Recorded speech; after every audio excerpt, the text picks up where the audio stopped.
Arratsaldeon eta ongi etorri magazinera, gaurkoan gurekin izango ditugu alde batetik EHN sindikatutik Felipe Etxetxikia eta bestalde Amez liburaren idazlea Goiatz Labandibar. Baina orain has gaitezen betiko edukiekin. Gaur 2022ko otsailaren 28a da, ikus ditzagun zeintzuk diren gaurko efemerideak. Gaur bezalako egun batean, baina 1864 urtean, Adolf Wolfil marrazkilari eta margolari estatubatuarra jaio zen. Urte batzuk beranduago, 1886an, Morarji Desai, primer ministro dela Indiako lehen ministroa jaio zen.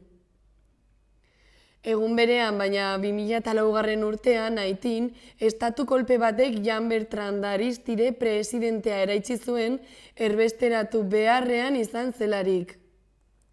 Bukatzeko gaur bezalako egun batean, baina 2012 urtean, Davy Jones aktore, konpositore eta The Monkees bandako abeslaria hil zen. Aztertu ditzagun orain gaurko egunkarien azalak. Diario de Notiziasekin hasiko gara. Lerroburu nagusiak dioenez, Putinek indar nuklearrak aktibatu ditu Mendebaldeko zigorrei erantzuteko.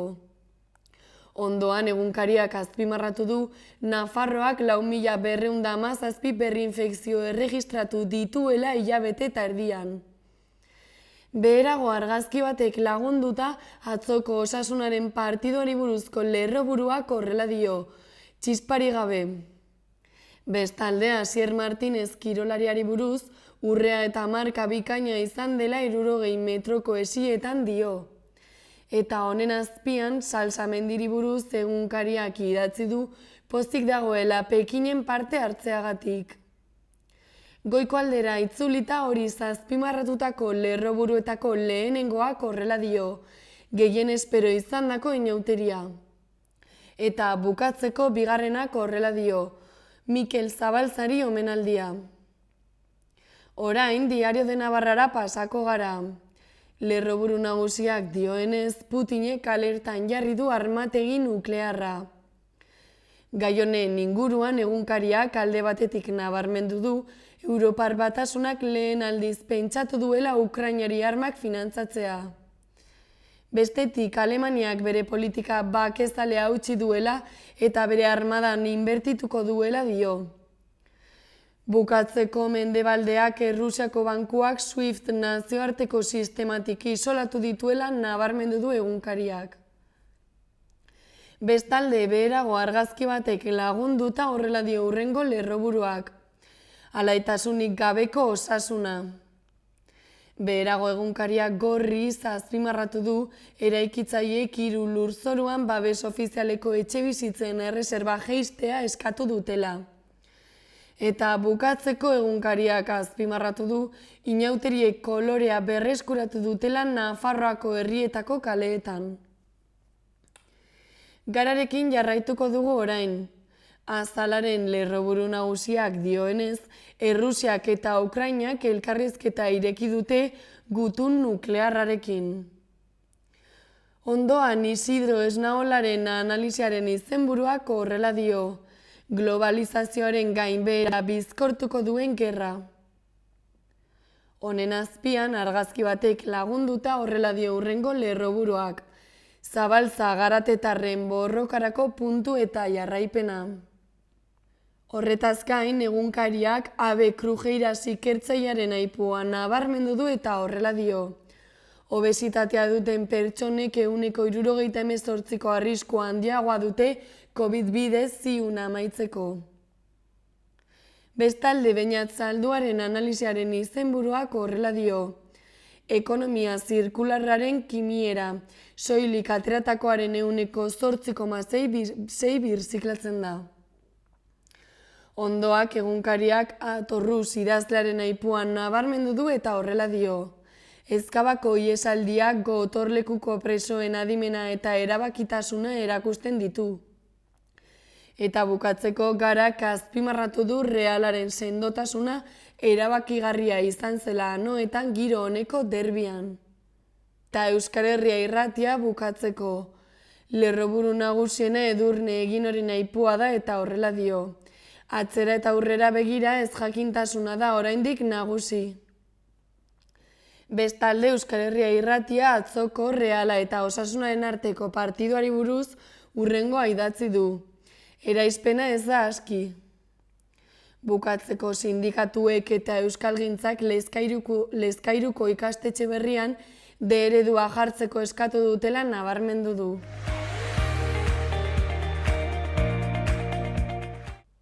Eta orain ikus dezagun gaurko eta biharko eguraldiaren iragarpena zein den. Astelena giro eguzkitsuarekin dator, goizean goiz behelainoa egongo da zenbait txokotan, baina ez du luze irango eta eguzkia jaun eta jabe izango da. Eguna hotzetik hasi dugu eta barnealdeko zenbait tokitan izotza egin du. Hala ere eguerdi partean eta arratsaldearen hasieran temperatura oso goxoa izango da, kostaldean 18 eta 19 gradu zentigradura igoko da eta hegoaldean 15 eta 17 gradu zentigradura. Haizeak egukitu bat izango du eta arratsaldean brisa sartuko da kostaldean.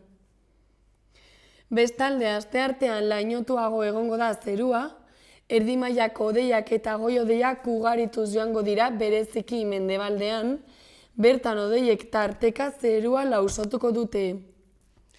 Arratsaldeak aurrera egin ahala hodei trinkoagoak sartuko dira eta gauean baliteke mendebaldean tantaren bat botatzea. Temperatura minimoek gora egingo dute eta egun sentia epelagoa izango da. Temperatura maksimoak berriz antzekoak izango dira. Mendebaldean apur bat baxuagoak izan daitezke eta hegoaldean apur bat epelagoak. Haizea hegoaldetik sartuko da eta arratsaldean brisa altxatuko du. Baliteke egunaren amaieran haizeak mendebal ipar mendebaldera egitea kostaldean.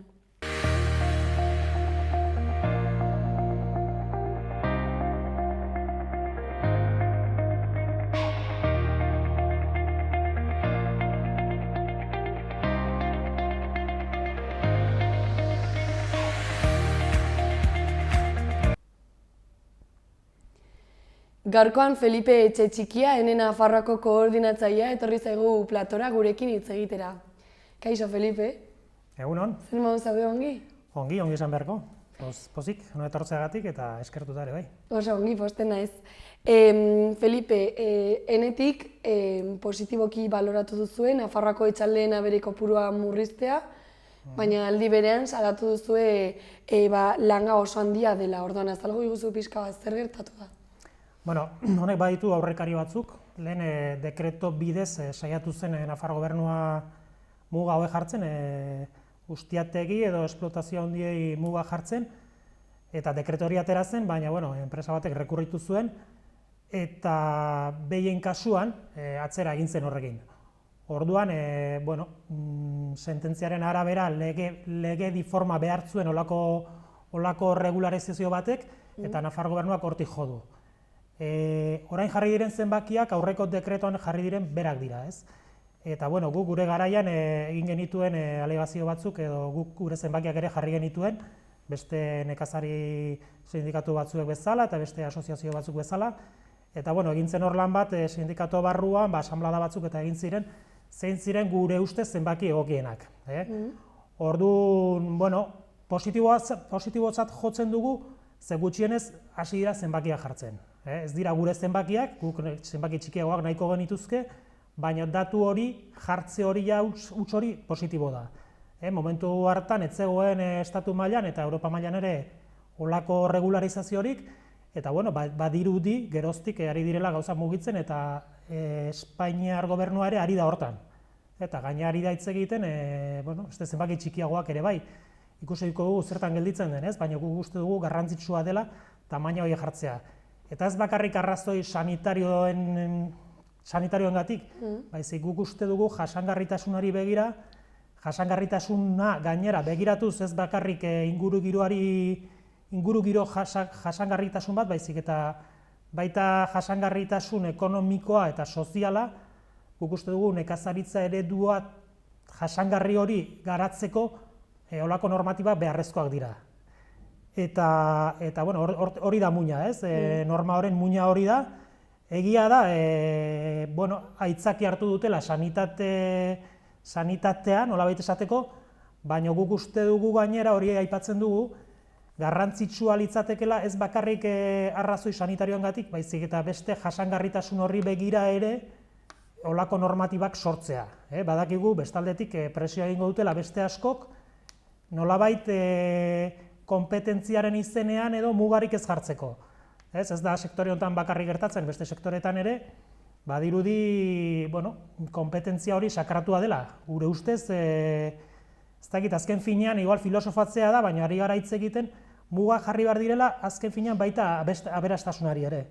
Hemen etortzen bada, ez dakit, jende poderetsua eta lur pila bat erosten badu, zertan geldituko da gure nekazaritza, ez? Gure ustez, herriak bizirik mantentzeko nekazaritza iaia motorra da gure ustez, eta pixka bat alde hortatik da gure kexa, ez? Gure kexa edo gure nahia. Hasteko, zein da zuk aipatu duzun haien jarritako kopurua eta zein da zuek planteatzen duzuen kopurua? Okerrez banago haiek 1250, uste dut, UGM neurtzen da, unitat erderazko sigletan, unidad ganado mayor, azkenan esan nahi da behi bat UGM bat da, eta gu planteatu genituen esne behien kasuan uste dut 600 zirela. Egia da, sektorean ere eztabaida dexente egon zela, eta adibidez niri galdetzen baiozu, nire zenbakiak bajoagoak izango lirateke, ez? Gure ustez ja 600 behi dituen ikulu bat, ja oso gauza garrantzitsua da, handiegia ere bai gure ustez, edo nire ustez. Baina bueno, ikusi dugu errealitatea zein den sektorean, eta bueno, gure kontraesanak ere baditugu eta gure barruan ere eztabaida hori egon zen, ez? Eta bueno, gure afiliatuen artean badira 400-500 behi dituzten ustiategiak, eta pixka bat hori zen atera zen zenbakia. Baina lehen esan duguna, ez? Garrantzitsua daia zenbakia jartzen hastea. Ze orain momentu honetan Nafarroan badugu 7.000ko ikulu bat, eta estatu mailan ari dira planteatzen, kristoin astakeriak, ez? Eta pixka bat hori sortzea, normatiba hori sortzea, hori nolabait sozialki ere eztabaidatzea eta mahai gainean egotea inportantea zen. Eta lehen esan dizudana, zenbaki txikiagoak balira asko zobe, baina momentu honetan hori dago. Zuk hasieran aipatu duzu jasangarritasunarekin lotuta dagoela, osasun neurriekin ere bai, zer eragiten du horrelako makroetxalde batek orokorrean? Azken finean elikadura sortzez ari gara. Elikadura sortzeko gure ustiategiak eta bere lana hori da, ez? Kasu honetan behi esnea da, baina elikadura sortzeko nolabait esateko negozioak, ze negozioak ere badira. Eta jasangarritasuna guk hiru hanka ikusten dizkegu jasangarritasun hori. Bat, ingurugiroa, eta olako animali konzentrazio batek kristoin arazoak sortzen ditu, ja ongarri banaketan bertan. Ongarri pila bat sortzen da hor, eta egia da, bada legedi bat eta autorizazio batzuk eta betebehar batzuk badira, baina paperak nolabait beti esaten den bezala edozein gauza aguantatzen aldu. Ikusi da, Kaparrosoren kasuan ere badila denuntzia mordo bat bere ongarri kudeaketa hortan, eta hori ongi egitea oso zaila da. Baina batez ere, ingurugiroari ere garrantzitsua eta oso garrantzitsua da, baina batez ere jasangarritasun ekonomikoa eta soziala ere hitz egiten dugu, hortaz ere hitz egiten dugu, eta zergaitik ez dira jasangarriak, behi horiek edo gure esplotazioak biharko egunean gutxiren eskutan balin badaude, nekazaritza eredua erabat aldatuko da, ez? Eta gu beti defendatu dugu nekazaritza familiarteko nekazaritza bat, nekazaritza nolabait lotuagoa herrietan eta lotua, eta hor 2000 behi balin sartzen badira, beste nonbaiten desagertu behar dute behi horiek. Merkatuak ez ditu onartzen nolabait esateko hainbeste behi kopuru. Tristea litzateke, ez dakit, askotan jartzen dugu ejemploa, ez? Ez dakit, pentsa ekologikoan ari den enpresa bat etortzen dela ona, podere ekonomikoa duelako eta mundu mailan gertatzen ari da gaina, eta Nafarroako ia lurrazalera erdia erosten badu.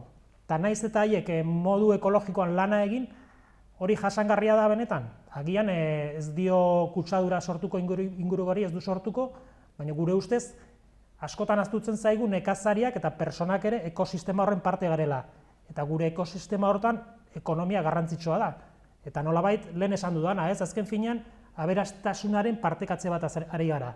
Eta gutxi batzuen esku gelditzen bada nekazaritza tristea litzateke, momentu honetan badakigu distribuzioa eta transformazioa ere neurri handi batean gutxi batzuen esku dago. Eta tristea litzateke nekazaritza ere gutxi horien esku egotea. Orain lege honekin, zuk aipatu bezala aurrera pauso bat eman da, eta zeintzuk dira aurrengo pausoak egoera aldatzeko barkatu? Bueno, pausoak ez dira erresak. Gure ustez pauso bada neurria jartzea, baina aldi berean ere bada bakoitzaren erabakia, ze eredura jotzen duen. Alde hortatik lan ezik eta lan bat, beste arlotan bezala egin beharra dago. Eta bestaldetik gobernuei guk eskatzen diogu, dagoenari gutxienez normatiba bete dezala. Eta sortzen den normatiba, adibidez, nekazaritzan oso garrantzitsua da Europako politika, PAK esaten den hori. Hor laguntza pila bat dago, hor eredu eta hitz egiten da, eta laguntza asko eta normatiba asko gaina sortuta daude gutxi gorabehera guk ere esaten dugun diskurso hortan arrazoituz. Baina gero, nolabait artikulazioan eta normak egiten direnean artikulatuan nolabait esateko, pixkat horiek galdu egiten dira. Sarrera hori, pixkat nahiko ongi biltzen dute askotan, lehen aipatu dugun jasangarritasun hau, baita ekonomikoa eta soziala ere, baina gero galdu egiten da. Eta hor gure ustez, lana egin behar da, mugatzen, agian pasako zaizkigu olako esplotazioak edo, ez dakit zergaitik joko dute batzuek olako esplotazioak izatera, mugatu hau laguntzak. Zergaitik, adibidez, oso argia da, behi bakoitzeko bada laguntza bat. Gutxi gora bera, 150 euro, aurreneko 75 behientzat, eta handik aurrera erdia. Mugatu erabat, olako ekonomia eskala nolabait sortzen duten esplotazioei zertarako lagundu. Laguntza horiek azken finean pixka bat sozialki onartuta daude janaria merkeagoa izateko. Azkenean rentabilitatea ez delako nahi genukena gure baserritar edo gure nekaziren artean. Olako enpresei gure ustez asko zorrotzagoa behar luke izan administrazioa eta hemendik gorako tamaina duzuen esplotazioak ez duzue laguntzarik izango. Adibidez hori ere egin liteke. Orduan ez dakit azkenean normatibak sortzen direnean, normatibari buelta asko hortik bilatzen diote eta berea egiten saiatzen dira, baina hor zorrotzagoa izan behar dela uste dugu. Eta zuek aldarrikatzen duzuen honen aurrean erantzunik jaso duzu edo ez? Erantzuna, guk uste dugu administrazioak ere ikusten duela hau, eta zerbaitegatik ari dira sortzen normatiba hauek eta saiatzen ere bai, baina beste proiektu horiek ere hortxe daude, eta estatu mailan lehen esan dudan bezala ere ari dira normatiba hori sortzen. Ez dakit zenbaterainoko borondatea dagoen eta zenbaterainoko zorroztuko duten. Egia da, beti normatiba sortzen direnean gainera ezin direla izan, ez dakit nola esaten den euskeraz, retroaktiboak edo atzera ezin dutela egin, momentu honetan dagoen realitatearekin. Momentu honetan esplotazio bat balin badago martxan, ezin dute, beti hori esaten dute, nolabait esplotazio hori itxi. Orduan, bai, guk uste dugu badutela asmoa, baina bestaldekoek ere nolabait hauen bultzatzaileek irakurtzen dituzten normatibak eta jotzen dute tribunaletara eta zoritxaraz askotan irabazi ere bai egiten dute. Eta bestaldekoek aipatu dituzula orain, dirua galduko duten horiei zer erantzungo zenieke? Dirua galduko dutenez? Dirua galduko dutela aipatzen duten horiei edo hortan oinarritzen direnei zer erantzungo zenieke? Dirua galdu esan nahi duzu, hor esplotazio txikiekin dirua galduko luketela? Azken finean murrizketak egiten direnean, murrizketak jasango dituzten horiek, aipatzen badute dirua galduko dutela, zuk zer erantzungo zenieke? Erantzuna argia da, erantzuna da, hemen laguntza hauek dira, nolabait sozialki onartuak, herrietan bizitza bat duina edo nekazaritzari bitartez bizitzeko, Eta zuen esplotazioak justo kontrakoa egiten dute, ez? Nolabait jokatzen dute ekonomia eskala horrekin, eta bere posibilitateak, ez dakit zergatik, beste batzuena baina handiagoa direla, eta zaila da haiekin konpetitzea. Orduan, zuegari bazarete konpetentzia sakratua dela esaten, jokatu liga hortan nolabait esateko, baina nekazari txiki bat eta eredu bat, gobernu batek eredu bat nahi balin badu, herrietan bizitza egoteko, nolabait aberastasun hori partekatzeko, ze azken finean gobernu baten lana hori ere bada. Eta zuek justo kontrako bidetik zoazte, ezin dute dena eduki, orduan hori onartu beharko dute. Onartu beharko lukete. Eta Nafarroak sindikatuak orduan hemendik aurrera zer helburu markatu ditu edo zer aurre ikusi duzu egin behar duzuela urte honetan? Gaia honekin, helburua gainean egotea da. Gainean egotea eta batez ere gure nekazarien artean ere nolabait kultura hori edo ulertu araztea eta sozialki ere bai. Orduan, eta insistitzea, normatibak eta sortzen direnean edo inbertsiotako planak eta sortzen direnean, holako esplotazioa handiei muga jartzea, gure lana hori izango da, hor sortzen diren konbokatorietan eta pixka letra txikia ezagutu eta eskatu hau mugatu behar da eta garrantzitsua da, eutsi nahi badiogu sektore orekatu bati nahi eta nahizkoa da. Mobilizazioak adibidez aurre ikusten dituzue? Honen inguruan momentu hontan ez, gainera esan behar da, Kaparrasoko granjari zuzentzen bagara, badela hor denuntzia bat, Kaparrasok denuntziatu ditu hainbat inguru giroan ari diren personak eta taldeak, eta hori ere gure ustez kezkatzekoa da, ja ez da bakarrik ereduetaz hitz egitea, baizik eta askatasun, adierazpen askatasuna ere jokoan dago, orduan ez dakit guri pixka bat harritu gaitu jokaera horrek, eta hemen ere aprobetxatu nahi dut, hori ere lotsagarria dela esateko eta kasu honetan gure babes guztia dutela hauek ere. Orain Felipe elkarrizketa bukatzen joateko, zeo zer gehitu nahi baldin baduzu, berriro ere zure txanda.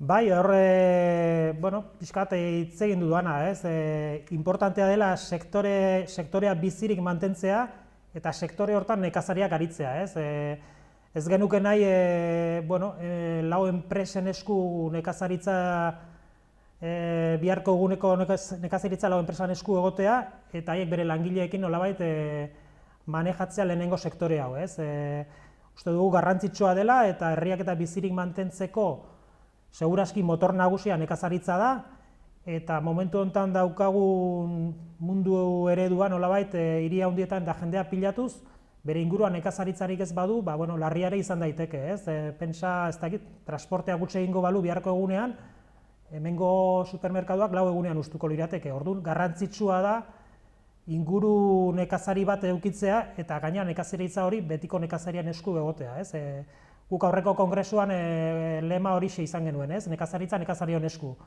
Eta uste dugu gobernuek eta administrazioak hori zaindu behar dutela eta gure eskaera nagusia hori da. Oso ongi. Honekin bukatutzat emate dute elkarrizketa, Felipe, eskerrik asko etortzeagatik eta informazio guztia gurekin partekatzeagatik ere bai. Eskerrik asko zuei. Oso ongi, agur.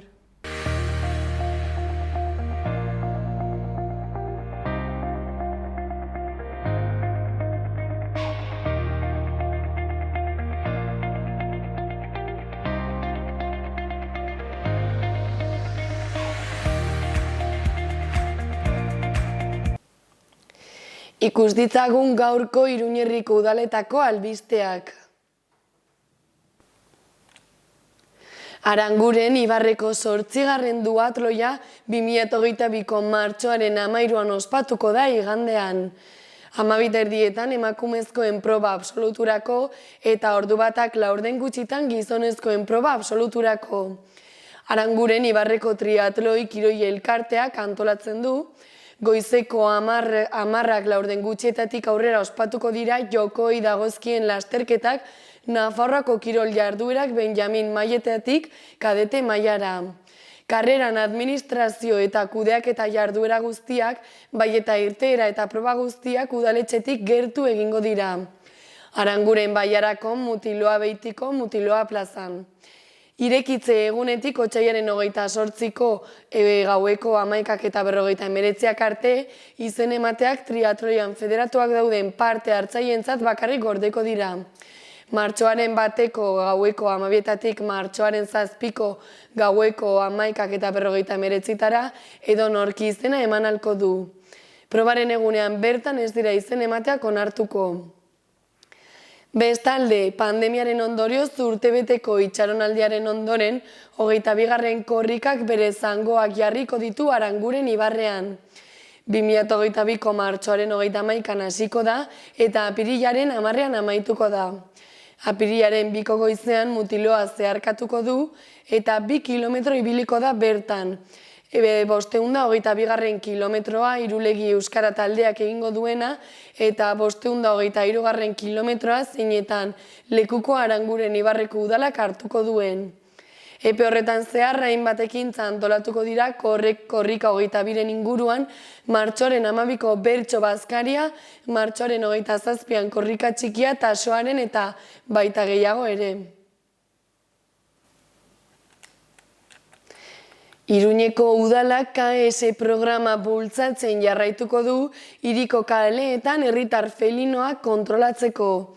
Metodo hau bere eraginkortasunagatik eta Espainiako hiri handi eta txikien esperientzia kontuan hartuta aukeratuta, jabe ezagunik gabeko katuak harrapatzean, esterilizatzean eta haien ordez askatzean oinarritzen da hiriko hainbat tokitan banatutako kolonia felinoetan bizitzen ari direnak.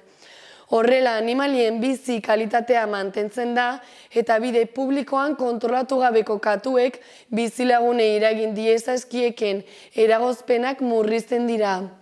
Horretaz gain biziren lekuetan garbitasuna mantentzen da. Horretaz gain Iruñeko udalak Pablo Sarasate biolinista ospetsua omentzen du Kondestableren jauregian dagoen doako sarrera gune batekin. Bertan bere bizitzan eta ibilbide profesionalean zehar, ibilbide bat egin daiteke iruindar artistaren objektu pertsonalen, oparien eta oroitzapenen bidez.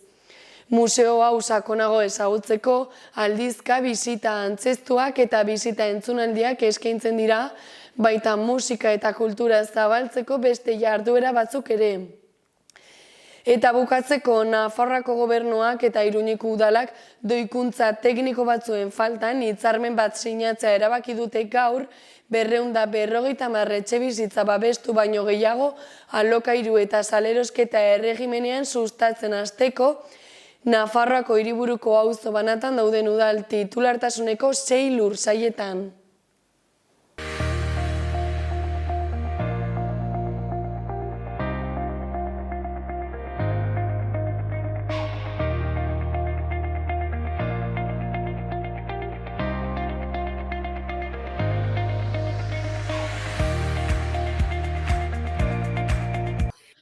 Bueno, Goiatz, kaixo, zer moduz? Ongi, ongi. Konta iguzu pixka bat, amatasunari buruzko 21 narrazioko bilduma da Amets liburua, ez? Nola sortu zen liburu egiteko ideia eta zergatik? Bueno, amatasunaren ingurukoa baino, nik gehiago esango nuke amen ingurukoa dela, eta batez ere amen atzean dauden emakume eta pertsona horien ingurukoa. Egia esan, proiektu honekin hasi nintzenean, izango diela 3 bat urte, igual akaso 4 lehenengo istorioa idatzi menetikan, bai izan nula erabaki kontzente bat hartu nuen, bai idatzi nahi izan dudala, amen inguruko istorio batzuk, akaso aurreko liburuetan ez da inkontziente izan liburu bat sortzeko nahi hoi edo erabaki hoi, baina hemen izan zen.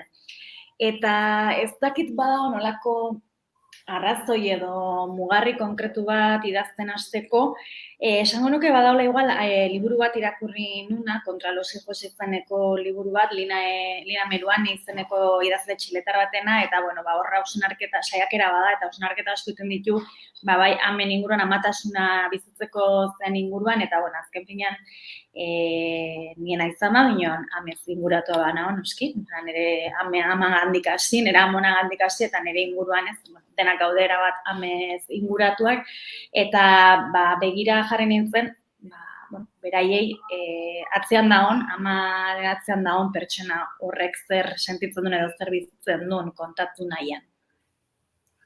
Eta zergatik erabaki zenuen 21 narraziotan banatzea? Hoi etzen erabaki kontziente bat izan, hoi adibidez ez, bai egin nula olako, egia da, nire neurria dela narrazioak dela, ipuiak dela nire neurri gustokoena edo erosoen sentitzen ezena, eta gehienetan idazte ateratzen zaidan zerbait gauza ere hoixe izaten dira narrazioak.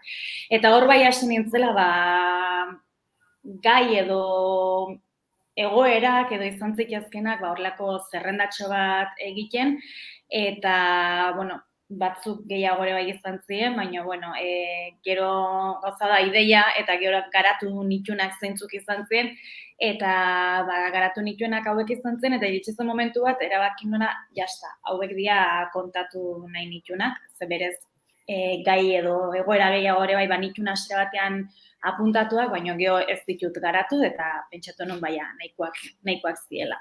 Gaina banun beldur bat edo kezka bat hasieran zena errepikako horregi izan ote ziteken, era bat ez, lotzen dituen ari joi delako, ez narrazio guztietan agertzen da ama bat behintzat, eta kezka hori ere bai izan nun hasieran batez ere, gero egia da, gauzak konpartitzen dituzunean, eta inguruko irakurle bat zuri eta emantakoan, inork ez dula, galdetu izan dietet, ez espresuki errepikako horregi izan daiteke, eta inork ez dio horri erreparatu, baina bai izan nula beldurroi orduan, ustut 21 bat ere ez diela gutxi berez, eta jazta, hor jarri nun muga.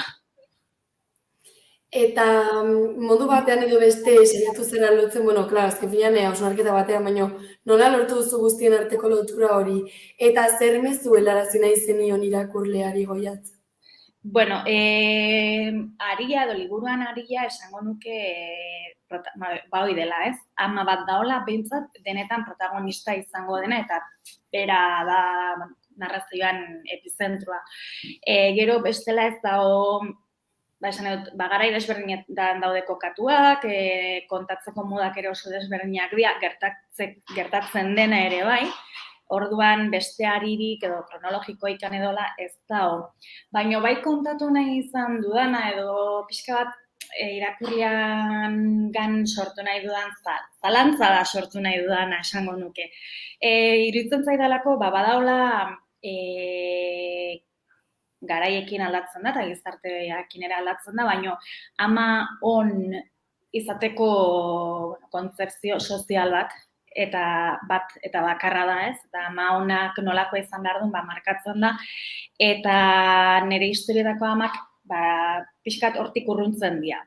Eta, zalantzan jarri nahi dudana da, dekalogo hortatik edo ateratzen den ama bat, ia ezote den ama ona, eta baita ere, atzean dagoen pertsona edo alde humano hori erakutsiz askotan ustut gertatzen dela ez, behin emakume bat ama denean ama bakarrik dela, eta aztutzen dela, ama badela, baina emakume badela, pertsona badela, eta beste gauza asko gertatzen diela bere bizitzan.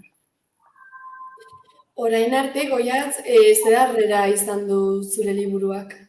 Jasan oraindik lehengo ostegunean aurkeztu denun, orduan egun gutxi pasatu dira, eta oraindikan ibilbide txikia egin du. Badakit, pare bat ezagunek edo idatzi diate asteburuan irakurri dutela eta gozatu dutela, baina oraindikan ibilbidea hasi besterik ez da egin. Eta orain pixkat prozesuari buruz, hasteko nola dokumentatu zinen edo nola egin zenuen ikerketa hori ez, 21 narrazio hauetara heltzeko?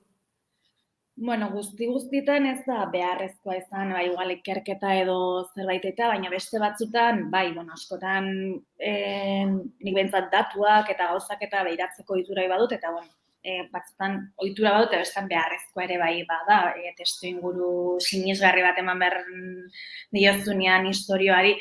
Orduan, egia da, desente irakurri dut, bueno, beti irakurtzen dut desente, baina liburu hau iten nahi nintzen bitartean ere bai, eta bai egon diela gainera historio batzuk badia, irakurketa horietatik abiatuta sortu direnak, eta beste batzutan bilatu inditut irakurketa konkretu batzuk liburu hau osatu alizateko, adibide bat jartzagatik, Rosa Luxemburgen inguruan protagonista den historio bat dago, eta orduan ez propio irakurri ditun, berak Sophie Liebknecht dikartzelatik bidali zizkion gutunak, eta krakek euskeratuta itzulia ditunak, eta bai bilatu ditu dela, olako informazio iturri bezala erabili ditut beste liburu batzuk. Eta, bueno, egia da, gaur egun internet dugula, eta hori ere, baliabide zoragarri badela egia esan. Oso ongi. Eta liburua idazterakoan, zer izan da zuretzako errezena eta gehien gustatu zaizuna, eta zertan izan dituzu zailtasun gehien? Egia da, orokorrean oso ongi pasatu dut narrazio hauek idazten, plazerrez idatzi ditut, eta gaina, ez ditut idatzi, hasieran nunez, buruan proiektu bat, eta zerren inguruko proiektua nahi nun, baina ez zun bukaera bat eduki berrik, edo ez nun epe muga edo presioi, orduan oso alde hortatik oso lasai eta oso libre sentitu naiz, eta hori beti da zoragarria sorkuntza prozesu batean. Nere kezka handiena, da lehen aipatu dudan hori, errepikako regi izan otezik ekentzen nere kezka nagusia, eta hala ez izateko, bilatu dudan estrategia izan da, forma oso desberdinak ematea ipuin bakoitzari. Oso modu desberdinetan narratuta daude, batzuk hirugarren pertsonan izango dela eta nahiko narrazio estruktura ohiko bat izango dena, baina badaude beste batzuk, pixka bat ohiko estruktura horietatik eta ateratzen dienak, eta hori izan da, erabili dudan estrategia, errepikakortasun hori edo saiesteko edo. Egia da, hori izan dela, forma izan dela, buru hauste gehien edo zer pentsatu gehien eta lan gehien eman diana. Gainera, ni normalian behin idazten hasten naiz, pentsat forma erabakita izan ondoren. Ez da hasi normalian ez dutiten hasi, eta ez zait gustatu beste modu batea hasi normalian, erabakitzot nola idatziko dut eta ondoren idatzi. Eta ziurreneko izan dela buelta gehien edo denbora gehien edo buru hauste gehien eman diana. Lehen aipatu diguzu pixkaturren arira, ezagun batzuk aipatu dutela, ez zaiela errepikakorra eginez. Zure ustez, benetan lortu duzu hori errepikakorra ez izatea eta markatutako ez zailtasun hori superatzea, ez dakit nola esan? Pentsatu nahi nuke baietz gai izan azela eta lortu dudala oreka hoi. Eta esango nuke baietz lortu dudala, ze azken finean, hasiera batean, badut ohitura, igual inguruko pare bat laguni nire lanak erakusteko, eta baien iritzi asko fidatzen naiz. Baina gero baita ere, hasi naizenean, argitaletxeekin eta editoreekin eta ere bai lantzen, ez dute proposatu narrazioa kentzea, izan zitekeela akaso ez gehiegizko zabat izanik, gertatzen dira olako proposamenak, eta ez da ere proposamen hori iritsi orduan iruditzen zait horrek esan nahi dula baietz. Ez dela aspergarri bihurtzen bentsat errepikatzen gaian aldetik bentsat. Ez dela hain beste, nahiz da amak izan, guztia dira oso desberdinak beraien artean, eta orduan horrek pisua hartzen dula errepikakortasunan balantza hortan. Oso ongi. Eta, bestalde, Goiatz beste 4 ipuin bilduma idatzi dituzu, poema liburu bat, antzezlan bat ere bai, gainera kazetaria zara. Betidanik argi izan duzu idaz batak kazetaria izan aizen nola, edo pixkat nola joan da zure ibilbide profesionala? Hombre, txiki-txikitan ez, txiki-txikitan, hau me guztia bezala albaitaria izan nahi nun. Eta, baina, gioia esango nuke beti izana ez oso irakurtzale eta idatzi ere oso umetatik inezan dut, beste gauza da, hori erakusten den, eta lehiaketetan parte hartzeko eta ohitura ere izan dut nahiko gaztetxotatik. Azken finean, idazle izate hori kasi utopia bada Euskal Herrian eta gaztetxo zeanian akaso amets gehiago dituzu, baina, bueno, ia ezinezkoa den zerbait da. Eta gabiez, kazetaritza ikastearen nahiko argi nun zerbait zen, bueno, eta gaina ez nahi zamutzen, kazetari lanbidea oso polita da, baditu asko ikasteko aukera emateo eta oso interesgarria den zerbait da. Eta, baina, bueno, gaiz, idazten unibertsitateko garaitan oso gutxi idatzen, non? Ez da zergatika, baina betzen ere sormena etzen pilpilean, pixka bat irentxi bezala nintzen, eta ondoren berriz hasen nintzen idazten, baina horreukin nituen tarte bat, esango nuke nahiko lehorte garaikoak edo, bai. Eta orain, nahazten aldira zure bizitzan momenturen batean kazetaritza eta literatura? Barkatu? Orain, momenturen batean, nahazten dira zure bizitzan literaturaren alorra eta kazetaritza edo beti edo da bananduta joaten diren bi gauza? Orokorrian esango nuke banatuta dazen bi arlo diela, bat dela gehiago, eguneroko errutina edo eguneroko bizitza, naiz eta bueno, eguneroko lanaz aparte egiten ditudan beste ari batzuk eta tiratzen ditudan kazetaritzatik, eta literatura beste zerbait dela esango nuke. Ez dut inoiz idatzi kazetaritza badaude zenbait liburu, kazetaritza lan handia eskatzen dutenak atzean, nik momentuz ez dut inoiz olako lanik egin, ditudan kazetaritzako lanak kazetaritza izan dira, eta literatur lanak beste sorkuntza mota batetik sortu ditut. Eta adibidez orain hurrengo urteetarako Goiatz, ze helburu mota zehaztu dituzu edo pentsatu dituzu gutxienez zure bizitza profesionalerako?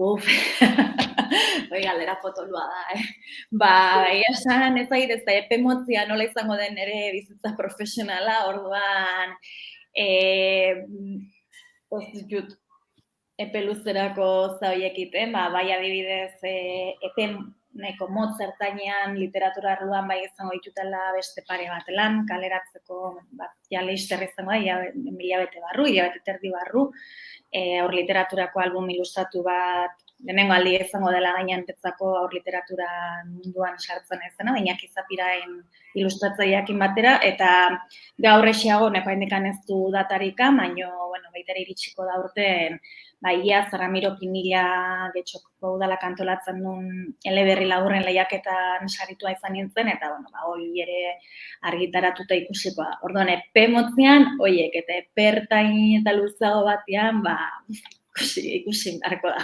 Ikusteko hori da. Bueno, Goiatz, elkarrizketa bukatzen joateko, zeo zer gehiago gehitu nahi baldin baduzu, berriro ere zure txanda. Esan beharko dut animatzeko jendea irakurtzea narrazio hauek eta ia gozatzen duten, eta hori da nik irakurle bati opa dioten lehenengo gauza, eta hoxe. Oso ongi, ordan honekin bukatutzat ematen dut elkarrizketa.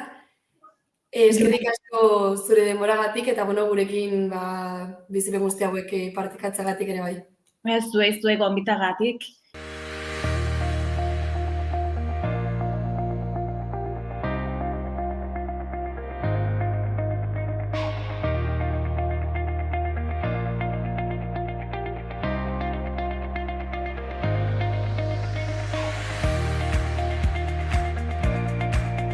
Eta hau izan da guztia gaurkoz, eskerrik asko zuen arretagatik eta bihar arte.